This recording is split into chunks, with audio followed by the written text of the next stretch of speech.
We live in this community, and it's putting our community at risk by bringing these inmates from all over the country into here. Union reps for officers at the federal prison in Terre Haute say you should be worried about what's happening inside and outside of the compound. Good evening to you, and thank you for joining us.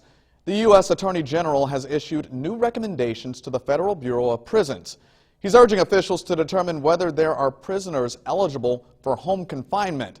This is to combat the COVID-19 pandemic. Tonight, we're learning new information about the at-risk population inside the prison. The Attorney General says there are 10,000 inmates in the prison system over the age of 60. About 1/3 of those inmates have pre-existing conditions. Around 40% are serving time for violent crimes or sex offenses. The Attorney General says he wants officials to determine which inmates might be eligible for home confinement. Officials would use several factors in their decision, including age, vulnerability to the virus, their conduct while in prison, and the threat they could pose to the community. The Attorney General isn't the only person worried about the safety of prison systems. News 10's Heather Good begins team coverage tonight with more on concerns at a local prison. Federal law enforcement officers at the U.S. Penitentiary here in Terre Haute, Indiana, say they could be bringing the coronavirus home to their families. They say the Bureau of Prisons has restricted some movements in and out of the facility, but it's not enough to keep people safe from COVID-19. The Federal Correctional Complex in Terre Haute, Indiana, includes a prison and the nation's only federal death row. Nearly 3,000 inmates call the complex home. It's very confined spaces, very confined areas. And when we get a sickness that comes in, it goes through that place like wildfire. AFGE Local 720 is the union representing federal law enforcement officers working at this complex. I spoke with union leadership about the issues officers are facing inside the compound. Our own city around us is locked down, but what you see behind me is running normally.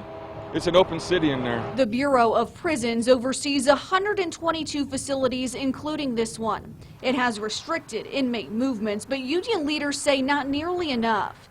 Inmates are still leaving the compound for court appearances and non-emergency doctor visits. If we, as non-institutionalized individuals, are expected not to go to the doctor right now, we shouldn't be taking inmates from inside the institution out to the community unless it's an emergency situation. In just 15 minutes, our cameras captured video of 3 inmate transfers. Employees are also being screened as they come into work. According to union leaders, they stop at this tent to take their temperature.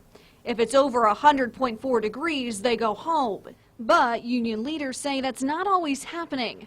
Meanwhile, according to the union, there's an adequate supply of personal protective equipment and N95 masks, but union leadership has been fighting the agency to be able to use them. They also say inmates with COVID-19 symptoms are not being tested.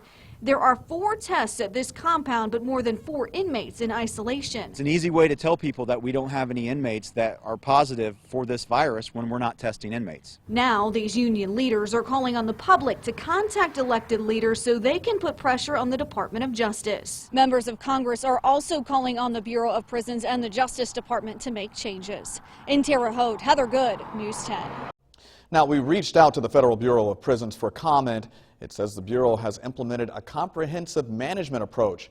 You can see the response and find a link to the Bureau of Prisons website on our website. That's WTHI-TV.com.